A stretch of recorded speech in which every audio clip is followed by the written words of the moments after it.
Vamos, Graciela, ¿cómo anda usted? ¿Bien? Sí, todo tranquilo. ¿Bien? Todo tranquilo. Bueno, sí. bueno. Sí, disfrutando el descanso. El descanso ya, porque ya estamos en vacaciones de la facultad. Sí. Sí. Más allá de que no van a clase, siguen cursando. Claro, obviamente, sí. Sí. O sea, la UNSA, que es la facultad en la que voy, no acató, digamos, casi todos los protocolos que a nivel nacional se dictaban. Ajá. Y continuó con las clases pseudo normales.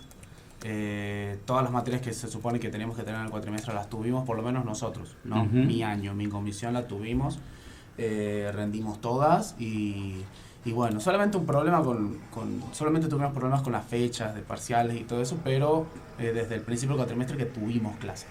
Bueno, habíamos quedado la semana pasada que hablábamos de Donald Trump y la caída en la imagen y cómo repercutió la cuarentena, que ayer se dio a conocer la cantidad de casos en Estados Unidos y ya superaron las 235.000 muertes en Estados Unidos, más de 66.000 casos creo que positivos en el día de ayer. Según lo que está diciendo la Organización Mundial de la Salud, Estados Unidos es el que genera casi el 50% de los contagios diarios. Sí. De los informes que da la Organización Mundial de la Salud, porque creo que el fin de semana se dieron el pico más elevado de contagio, seguido por Sudáfrica, que también tiene un alto índice de contagiados diarios, y otros países que se están, como Brasil, por ejemplo, también está ahí un poco por detrás. Pero habíamos quedado de acuerdo que nos comenten un poquito, ¿sí?, cómo se está viviendo la pandemia en los otros países después de los picos, porque Europa tuvo el pico en febrero-marzo, muy con altos. Italia y España, sobre todo. Exactamente, sí, y Francia como un coletazo, Alemania como el coletazo, que escuché un video de Merkel el fin de semana muy interesante, hablando de la libertad de expresión. Después se lo voy a pasar, Gracia, porque muy interesante escuchar a Merkel. Va, traducido, ¿no? Claro, obviamente, si le escucha el alemán no le entiende un carajo lo que dice, pero traducido lo que dice con el tema de libertad de expresión. Pero también Alemania, ¿En Francia, qué contexto? O sea, en una conferencia de prensa, porque hay grupos radicalizados en Alemania que critican muchísimo, no sé, algo parecido a lo que creo que algo parecido a lo que sucede en Argentina, que hacen manifestaciones en contra de la cuarentena, en contra de las disposiciones de Merkel a ir a auxiliar. Sí, en Alemania hace 10 años que resurgieron, no tan solo en Alemania, sino en los países, sobre todo del norte de Europa, que empezaron a resurgir grupos de extrema derecha que, no importa el color político de los gobiernos, siempre van a salir en contra de cualquier tipo de medida como estas, digamos, ¿no? Lo cual, y me parece muy raro, digamos, porque en Alemania no se dictó la cuarentena obligatoria, solamente hubo medidas restrictivas de la circulación civil, pero, por ejemplo, aquí sí vimos como todos los comercios cerraban, salvo las farmacias y los supers, y con horarios restringidos. Allá en Alemania no se dieron esa clase de medidas, porque se optó más que nada por la conciencia individual. Exacto. Lo cual se puede lograr solamente en un país con la cultura de Alemania. No lo digo porque sea mejor o peor que cualquier otro, pero... Lo comentaba Gustavo Schiavone, que tuvimos la semana pasada hablando con él, y se hizo una... ¿cómo que le llamaban? Cuarentena party, algo así, en contra de la cuarentena, en una ciudad de Alemania. El intendente, entre comillas, para que entendamos, acá salió a decir, eso no se hace más. Y no se hizo más. No se hizo más. Y no se hizo más. Sí. Igual que acá, ¿no? Igual que acá. Pero bueno, es como vos decís, tiene otra cultura de... Sí, son estructurados. Ya, para empezar, el idioma, que eso como que estructura demasiado la mentalidad de las personas, la clase de idioma y cómo está reglado el idioma, ¿no? Porque el alemán uno tiene que pensar... para los extranjeros uno siempre tiene que pensar toda la oración antes de poder tratar de hablar... Porque el alemán, digamos, tiene cierta estructura gramatical que no es que es difícil, sino que es bastante hay que agarrar la mano. Sí, ¿no? sí, es complejo. Me lo comentan sí, es complejo. Es complejo el idioma. Compañeros que estudian alemán me comentan. Sí. La característica del alemán es que vos tenés una palabra de 28 letras y toda esa palabra de 28 letras en realidad es una oración. Claro. ¿No? Entonces, Claro, o sea, cuidado con el auto, estúpido. Claro, y aparte, te chocaron. Y aparte los alemanes siempre te escuchan hasta que terminas de hablar, pero no porque sean educados, sino porque no saben qué vas a decir hasta que terminas de hablar. Exacto. ¿No? Porque la estructura del idioma te marca eso, digamos, la estructura gramatical te marca eso. Pero bueno, eso es Alemania, ¿no? O sea, nada que ver con los países que van bajando hacia el sur de Europa, que no, como para que son de los que hemos mamado nosotros. exactamente, porque a veces decimos sí, los latinos somos así, bueno, pero fíjate lo que sucede en España, lo que sucede en Italia, lo que sucede en Portugal, que son de los países que nosotros originariamente tenemos genética cultural desde esos países. ¿Qué diferencia hay? Claro. Así que, bueno, contame un poquito cómo se está viviendo en el mundo este tema de la post-pandemia, o no post todavía, sino cómo se va viendo esta cuestión de la nueva normalidad. Claro, para empezar eso, digamos, ¿no? No hay casi ningún país que aún haya liberalizado como, no del todo, pero sí en gran escala las medidas de restricción de circulación, por ejemplo, los horarios o toques de queda. Todavía no hay países que hayan entrado en esa etapa, ¿no? Ajá. Porque la pandemia está en una etapa, digamos, rara y complicada, que es el momento en que ya puede haber picos de contagio, puede haber, digamos, ciertas cifras que uno diariamente lo pueden asustar un poco, pero en general la mayoría de los países, salvando los que peor están, como Brasil y Estados Unidos, la mayoría de los países hoy en día, por ejemplo, tienen en el total, digamos, de casos que han tenido, tienen la mitad ya recuperados, ¿no? Y esa proporción más o menos se maneja en todos los países. Salvo Brasil, por ejemplo, que tiene un tercio, casi un cuarto solamente de recuperados del total de casos. Estados Unidos tiene un tercio. Los países de Medio Oriente y de África algunos están más complicados que otros guardan esa proporción de la cantidad de casos y la mitad de recuperados. Argentina guarda esa proporción, por ejemplo. De la cantidad de infectados tiene la mitad la recuperados. La cantidad de infectados actuales, o sea, de casos activos más los casos ya recuperados, ese es el total de casos. Bien. ¿No? Que se diagnosticaron y que se han recuperado. Bien. ¿No? Y Argentina está dentro del promedio. Sí, dentro del promedio de la proporción de que tiene ese 50% de recuperados ya.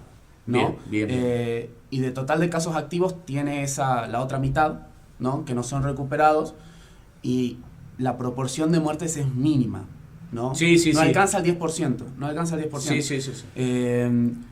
Este momento de la pandemia es complicado, y es en realidad en este momento en el que se van a empezar a ver cómo los países se van a empezar a aclimatar en la post-pandemia, entre comillas, ¿no? Y en esto de que se habla de la nueva normalidad, que yo como que no me gusta demasiado ese concepto. ¿Por qué no le gusta ese concepto, Graciela? No, o sea, a ver, se plantea la nueva normalidad en referencia a lo que estamos viviendo ahora, y en realidad lo que se está viviendo ahora no es una nueva normalidad, es una situación excepcional, primero que nada. Ajá. ¿No? Es una situación que nadie se esperaba vivir, que estamos viviendo, ¿no? Que ha afectado todas las condiciones de vida a las que nosotros estábamos acostumbrados, a las que nosotros, en el sentido de que se tome nosotros al grueso de la clase media occidental, ¿no? Sí. ¿No? Hay otros sectores de la sociedad occidental que estaban acostumbrados a otro tipo de cosas, ¿no? Y que sus vidas no fueron del todo, digamos, golpeadas por la pandemia, porque primero no tienen contacto, viven en zonas inhóspitas, por ejemplo, en África. Más allá de eso, o sea, la mayor parte de África es un desierto. Claro. ¿No? Es un desierto. Y hay, digamos, zonas y hay países que como que no tienen focos poblacionales muy concentrados, entonces ahí no hay tantos casos infectados porque no hay tanto movimiento y porque nunca lo hubo. Tenés, ¿no?, distanciamiento social, digamos, natural, de facto. Natural, claro. O sea, es que es así como está constituida, digamos, la organización poblacional, ¿no? O sea, a mí siempre me da un poquito de cosa, por no decir de miedo, cuando se trata de vender una situación excepcional por lo normal, ¿no? Porque cuando algo que no es normal, algo que en realidad no tendríamos que estar viviendo, se vende como algo que uno, digamos, después... El concepto de normalidad es vivir diariamente, cotidianamente, las 24 horas del día, todos los días. La normalidad nuestra no es la misma que la normalidad alemana, la normalidad estadounidense. Son, de cierta manera, en su contexto político, cultural y social, claro, quizás como nosotros lo llamamos, ¿qué es normal para nosotros? El salir a trabajar todos los días, a estudiar, convivir. Bueno, en ese tipo de normalidad todavía no se está dando. No, para nada. Y, a ver, esta discusión de qué será después, ¿no?, de la pandemia, que ese después de la pandemia falta todavía muchísimo. Para mí, recién a mediados del año que viene vamos a estar queriendo empezar, digamos, a retomar la mayoría de las actividades que antes hacíamos, ¿no? Uh-huh. Porque yo me defino como un real pesimista, ¿no? En la mayoría de las veces soy realista, pero tiendo bastante en algunas ocasiones, sobre todo ahora, a ser más pesimista, ¿no? Primero por una cuestión personal, porque prefiero estar preparado para lo peor, y si no sucede me alegro más que las personas que no, digamos, porque yo siempre me espero lo peor, pero también en el sentido de contener, ¿no? De ser precavido, ¿no? Y los pesimistas son mucho más precavidos que los realistas, hablando de este tipo de cosas, ¿no? Yo investigué, digamos, a cuento de lo que surgió, cómo se vivió en Rusia, cómo se vivió en Alemania, cómo se vivió y se vive en Medio Oriente, sobre todo en Medio Oriente y en África, pero sobre todo en Medio Oriente. En Rusia, por ejemplo, a mediados del mes pasado ya se estaba liberalizando bastante la circulación. Se había empezado antes que acá a tener este tipo de circulación como la que tenemos recién ahora, ¿no? Aquí en la Argentina. En Rusia se empezó antes. Y ocurrió algo muy, muy, muy insólito en Rusia, que hubo un referendo acerca de una reforma constitucional que duró 7 días. O sea, estuvieron 7 días las personas votando y yendo a votar, obviamente con medidas epidemiológicas. Se hizo un referéndum. Sí, se hizo un referendo, porque Vladimir Putin desde hace un par de años que estaba planteando una reforma constitucional para hacer muchas cosas en realidad, pero sobre todo para plasmar lo que en estos últimos 20 años de gobierno, estos últimos 20 años Rusia estuvo gobernada solamente por Vladimir Putin, claro. Aun cuando no fue el presidente, porque cumplió los 2 mandatos en 2008, vino su anterior jefe de gabinete, de apellido Medvedev, y él fue el presidente, pero en realidad el jefe de gabinete también era Vladimir Putin, entonces nunca se fue del poder y después volvió a ganar. Putin es como el sol, siempre está, digamos. Claro, el año pasado volvió a ganar y ahora en 2024 vamos a ver si es que se vuelve a presentar. ¿Vos crees? ¿No? ¿Vos crees que no? Yo creo que sí. Yo no sé, la verdad, hay que ver. Si es que no se presenta, o sea, de que no se presenta, o si se presenta no va a cambiar mucho nada, porque es como muy, muy altamente probable de que sea un candidato de su partido y de su coalición, y escogido por él, y de cierta manera controlado por él también, el que vaya a tomar el poder en el 2024, si es que no está. Pero bueno, o sea, esa clase de cosas, por ejemplo, yo me imagino, y acá en Argentina se podría haber hecho ese referendo durante 7 días, no sé. No sé si por falta de recursos, por falta de cultura, por falta de formación, la verdad no lo sé. Pero en Rusia se vivió más o menos parecido en la Argentina. Yo encuentro muchas similitudes con Argentina. La cuarentena no se declaró tan antes como en Argentina. Argentina fue uno de los primeros países en declarar la cuarentena obligatoria. Sí. ¿No? Y así nos va, digamos. O sea, estamos teniendo una resolución, a pesar de ciertos picos, estamos teniendo una resolución que a líneas generales es bastante buena. Comparada con nuestro vecino Brasil, obviamente que es muchísimo mejor. Pero en Rusia es parecido, ¿no? Hay mucha tendencia parecida. Alemania es uno de los países que mejor está. En Medio Oriente, que desde hace ya 20, 25, 30 años que tienen conflictos esos pobres países, los conflictos no amedrentaron para nada. Los ataques terroristas siguieron pasando, inclusive uno ve un aumento bastante, digamos, pronunciado de los atentados terroristas, de movilizaciones de tropas, de movimientos de mercados ilegales, o sea, tanto en Siria, en Yemen y en Afganistán, que son los 3 países de Medio Oriente que peor están, ¿no? En Yemen por la crisis humanitaria, Siria por la puja de poder que hay entre el ISIS, las fuerzas que están en contra del gobierno, el gobierno, las presiones de los países occidentales, en realidad de las potencias mundiales, no solo occidentales, porque también está metida Rusia y China. En Afganistán, que están los talibanes con el gobierno pujando desde hace décadas y décadas, ¿no? Sí, es una realidad que vive ese país y dentro de la pandemia la pudo llevar de una manera, digamos, muy diferente. Muy diferente, la verdad muy diferente. Y es bastante preocupante, o sea, y también eso, en el caso de Medio Oriente sobre todo, se ve cómo los organismos internacionales están teniendo cada vez menos poder y cada vez menos pisada para realmente amedrentar o bajar un poco el nivel de la agresividad, digamos, en el mundo hoy en día, porque la ONU se cansó de instar al diálogo y se cansó de instar a la paz a todos los grupos en conflicto cuando se empezaba a hablar del tema de la pandemia, ¿no? Michelle Bachelet, que es la alta comisionada de Derechos Humanos por las Naciones Unidas, habló específicamente de Siria, ¿no? también instó a la paz y al diálogo y por lo menos a un alto al fuego temporal. Por lo menos ninguno de los organismos internacionales pretendió que los conflictos se resuelvan en época de pandemia, ¿no?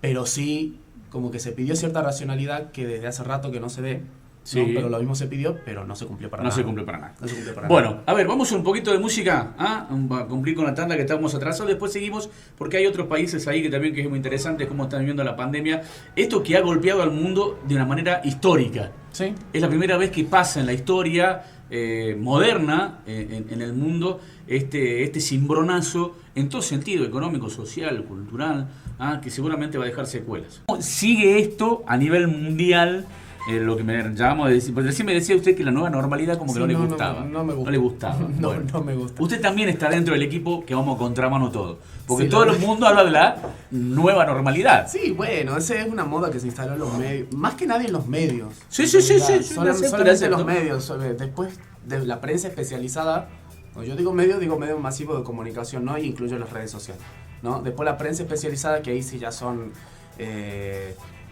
internacionalistas o gente de la academia que está, digamos, dentro de los medios y le dan el espacio, no hablan mucho de la nueva normalidad, no hablan mucho. En Sí, materia económica he escuchado a muchos hablar de esa manera. Sí, no, justamente por eso, a eso iba, ¿no? Hay, sobre todo, se está hablando mucho de cómo será, digamos, el capitalismo post pandemia, ¿no? O sea, cómo el sistema económico mundial si es que se reestructura, si es que no, si es que se exacerba, si es que se baja los decibeles, porque, a ver, desde hace 30 años que estamos teniendo como otro tipo de manera de entender las relaciones económicas en el mundo, y esa forma, esa puja de intereses era lo que realmente determinaba quién tenía el poder y quién no en el sistema internacional, y se está discutiendo a ver cómo será después, ¿no? ¿Cómo será después? Hay como dos posiciones contrapuestas que yo las asocio con, de la gente que yo leí que habla de esto, que es una posición en contra de el decir que el capitalismo seguirá siendo, digamos, el sistema económico imperante, que es la posición de por ejemplo, Slavoj Žižek, que es un filósofo esloveno que es como un filósofo mainstream, ¿no? Aparece mucho en medios, es muy gracioso, muy chistoso, hace filosofía con chistes que es muy es gracioso, pero también tiene ciertas resoluciones que como que divulga muy bien, digamos, el conocimiento. Sí, ¿no? Pero a veces queda pedaleando en el aire, discúlpeme, en algunas ¿quién? cuestiones. ¿Sí? ¿Por qué? Sí, porque hace como en esa intención de querer trabajar dentro de la humorada, por ahí quedan algunos baches que quedan sin cerrar, digamos. No sé. No sé, pero bueno. Vamos a contramano. Gente como Sí. si se piensa que el capitalismo ya desde hace rato que entró en crisis. A ver, el Okay. neoliberalismo, el neocapitalismo, sí. Desde el 2008-2009, que reventó la burbuja inmobiliaria, como que el neocapitalismo ya no existe en el mundo. No, como claro, como forma de gobierno o de modo de encarar lo que es la economía en el mundo, y que desde ese día yo creo que todavía no se quiere aceptar, y que esta pandemia terminó de aniquilar ese concepto. Claro, algunas personas piensan eso, ¿no? Sí se piensa eso, y piensa que va a haber luego de la pandemia un giro muy fuerte hacia dos opciones, ¿no? O gobiernos autoritarios que se cierran en sí mismos, Sí. o no tan solo de autoritarios, sino gobiernos nacionalistas que se cierran en sí mismos, y que se empieza a ver un clima parecido al clima de entreguerras entre la Primera y Segunda Guerra Mundial, entre los 20 y los 30, Exacto. ¿no? Que es lo que terminó haciendo primero estallar la Segunda Guerra Mundial, y también lo que hizo que el mundo cayera por un caño, o sea, no tan solo por la crisis de los 30, no por la crisis del 29 en realidad, pero que se vivió en los 30, por el crack de la bolsa de Wall Street, sino, digamos, por todo lo que estaba sucediendo, porque, o sea, el comercio no se activaba el comercio, los países racionaban comida, sobre todo los países europeos, porque, bueno, estaban devastados, digamos, por la Primera Guerra Mundial. Fue la época en las que ciertos países, como por ejemplo el nuestro, salió a los mercados internacionales porque éramos proveedores de materia prima. Hoy en día no sé si es que ese es el mismo destino que podemos esperar. Nosotros. No creo. No lo creo, por muchas cuestiones a nivel sobre todo más interno que externo, ¿no? Y a nivel regional, más que a nivel estamos en mundial. otra situación. Estamos en otra situación. En otro contexto. Sí, los liderazgos son distintos, son otros colores y son otras las intenciones. Sí, es así. No creo que sea eso. Pero bueno, es una línea, gobiernos nacionalistas autoritarios que se hicieron de sí mismos. ¿Y la otra? O gobiernos que digamos, sean los abanderados, digamos, de la nueva manera de entender las relaciones económicas, que serán, digamos, dice Zizek, como un poco bromeando, pero tirarse más para el comunismo en el sentido no de la llegada de un totalitarismo con la Unión Soviética, sino de la manera de entender la economía planificada, distributiva. No distributiva, sí. ¿no? Porque el comunismo es distributivo. El comunismo Ajá. no es distributivo. Los Ajá. que son distributivos son los keynesianos. Y el keynesianismo no es comunismo. No es comunismo. No, Sí. el comunismo no es distributivo, el comunismo piensa otra cosa. Pero la economía planificada, los planes quinquenales, por ejemplo, de Stalin hacía planes quinquenales económicos, digamos, que buscaban en realidad la colectivización, no la distribución, sino la colectivización, sobre todo de la tierra, ¿no? No tan solo del dinero, sino de la tierra. ¿Usted dice que están entre esas dos opciones nada más? No, sí sé que está entre esas dos opciones. Después, bien. la gente que piensa que el capitalismo va a llegar hacia un paroxismo, o sea, hacia un nivel extremo, Sí. son gente como el surcoreano Byung-Chul Han, que también es un filósofo que no es tan del mainstream, pero digamos que sí se lee porque tiene como... Los textos son muy amigables, pero aparte son como muy llamativos, ¿no? Tiene como una trilogía que se llama la Sociedad de la Transparencia, la Sociedad del Cansancio y... ¿cuál era la otra sociedad? Ya no me acuerdo cuál era la otra sociedad. Pero que habla muchísimo de cómo el neoliberalismo ha entrado, digamos, a un nivel micro, ¿no? Ya no se entiende, él ya no entiende el neoliberalismo como ya se venía entendiendo desde hacía rato, solamente como una manera de direccionar política económica, sino se entiende el neoliberalismo como un factor increíblemente importante en la consolidación de nosotros como personas, ¿no? Nosotros pensamos de una manera neoliberal, en el sentido, o sea, el análisis de costo-beneficio. Ese era el objeto principal y primario cuando nace este proceso neoliberal. O sea, este concepto del neoliberalismo económico sí llega para quedarse de esa forma, claro, como un concepto no únicamente económico, sino también cultural, determinante en las sociedades. Sí, cultural y así político. Terminamos, Y sí. con lo que sucede hoy. Claro. Con lo que sucede hoy, que el gran problema de los países que llevaron adelante procesos neoliberales, hoy estallaron económica y financieramente por la alta concentración financiera y económica que lleva el neoliberalismo adelante. Sí. Porque eso es lo que es el neoliberalismo en sí. Claro. Concentrar en muy pocas manos el manejo y y esas pocas manos tirar lo que pueda a los otros. Hablando generalmente, ¿no? Muy soslayadamente de lo que es el neoliberalismo, pero es así. No, claro, sí. O sea, y Han plantea, en realidad Byung-Chul, porque como es oriental, digamos, los apellidos son los primeros que se nombra, digamos, pero bueno. Han considera que, digamos, ese paroxismo del capitalismo va a estar, obviamente, va a tener su centro en Oriente, ¿no? Con Rusia, con China y con Japón. Y sí, en eso podemos coincidir. Japón. No de neoliberalismo, pero en la centralidad en esos países. Claro, sí. La centralidad en esos países. Claro, sí. Y bueno, o sea, si me piden que no me piden, pero bueno, no importa, yo lo mismo lo hago, es una opinión personal. No le iba a pedir, iba a decir eso, porque usted me plantea, obviamente. me está planteando opiniones de otros, de esas dos, de terceros, de estas dos vertientes de un pensamiento que no coincido con ninguna de las dos. Pero yo particularmente no coincido con ninguna de las dos. Yo creo que se va a dar desde otro lugar. Creo que se va a dar de otro lugar. ¿Usted qué piensa? No, si yo soy honesto, yo no sé, digamos, cómo se va a dar. Ajá. Yo no sé. Y también a mí me parece un poco peligroso aventurar, digamos, ciertas predicciones con respecto a eso. No, coincido en eso. No, pero ¿por qué? Porque en realidad lo que creo que nos han enseñado el accionar de los países desde el 2008 sobre todo, es que, digamos, no importa qué clase de problema sea, no importa qué países estén involucrados, en realidad uno nunca sabe qué puede pasar.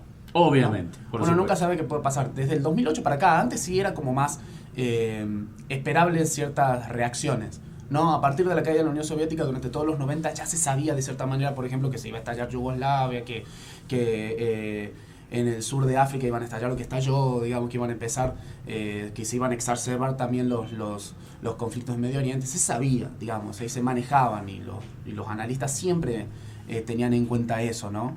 El 11 de septiembre del 2001 no es que era esperable a términos de decir cómo iba a pasar. Pero se sabía que en algún momento iba a pasar. Algo así iba a pasar. Claro, ya sabíamos que iba a suceder. Algo así iba a pasar. Ahora yo creo que no se puede decir eso, sobre todo con un tema tan no delicado, pero sí complejo, como ver cómo se van a relacionar económicamente los países, sobre todo en una etapa de transición del capitalismo, ¿no? O sea, no sé si de transición, pero sí de cierto cambio, ¿no? O sea, de transición, porque todavía no hay ciertas cosas que todavía no han muerto del todo, hay ciertas cosas que se siguen manteniendo, ciertas alianzas que se siguen manteniendo, cierta manera de hacer economía y de entender cómo producir. Claro, sobre todo, lo que está claro, Gracia, ahí para ir terminando y variar la música, es que hay cosas que ya no pueden estar igual. No, para nada, eso sí es verdad. Hay cosas que tienen que cambiar. Tienen que transformarse en la cabeza de aquellos que lideran el mundo. Sobre todo el uso que le damos a la tecnología. Exactamente. Hay cosas primordial, digamos. Exactamente. Y yo creo que partiendo de ahí es lo que se plantea en la nueva normalidad. Sí. Que lo que digo yo como nueva normalidad no es ahora, o lo que está sucediendo ahora como nueva normalidad. Es lo que va a suceder luego de esta pandemia, cuando digo que esa normalidad que vivíamos antes no va a ser igual. Claro. Va a ser una nueva normalidad para nosotros.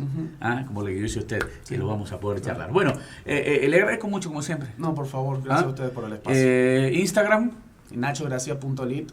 Y también si quieren escuchar a un par de chicos también, si me en quieren seguir escuchando, tenemos un podcast con un amigo, con Santiago, que ya va a venir también. Lo vamos a traer acá. Lo vamos a traer acá, un podcast que se llama Ni Izquierda ni Derecha. Ya tenemos 2 capítulos y vamos a grabar el tercero pasado mañana o el jueves. Ajá. El primer capítulo, nos presentamos, contamos por qué hacemos el podcast, y en el segundo capítulo hablamos de corrección política. Bueno, ni izquierda ni derecha. Ni izquierda ni derecha.